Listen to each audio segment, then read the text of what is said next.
გადააგორე მიდი კვერცხი. ხო, დამაცადი. განათლოსო თქვი. განათლოს. დი ვინა განათლოს? კოტე პაპა უნდა განათლოს ღმერთმა. და როგორ ანათლებს? ესე გრამდეს ლაპარაკობს, ამდენს. სალაპარაკო ხალხი წამოსული. ანც ესე გახსენე გვენაშენ. გუნოს კი გავხსნი, მაგრამ რა ვჭამო? ხაჭაპური დამწვარია. ეს კატეტები კიდე ვინ გაახვია სალფეთში სულზე და მიკრული. აგერ ქათმის ხორცი შეჭამე. არა მაგას ვერ შევჭამ, კანი აქვს. ახლა ჭამდა იყამე ეგრე. პრეტენზების ადგილია გასაფლავზე. ამათ მალახად ყოლე გამიწაჭიროწებნან.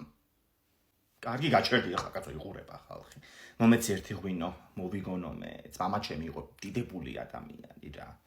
გაგანათლოს კოტე გიორგევიჩი.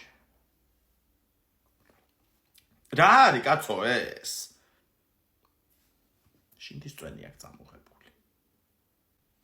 და ჩემი სიკოძენე, ეს ვერაფერს ახალს მომკო, აღარ უყურები თვალდანა. პერსა მაინც ახალ უნდა მეცნო. ისე კი უყარდა ახლა ცხოვრებულს შინდის წვენი. ანასტასია გადააგორე მიდი შენ კვერცხი ახლა.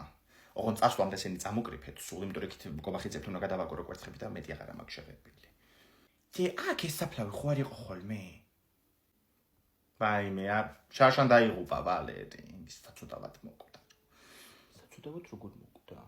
რა ვიცი, ნაკვეთში მუშაობდნენ თურმე და კომბაინით, ანუ კომბაინის იმან ჩაიდრია. ახლა მართლა ახლა მინდა კატლეტი. ბებო, სანთლები და გავიწყდა. და შენ მოგიკვდეს თავენსი არა. როდეს წამიყვან კოტია, კატნა, როდეს წამიყვან.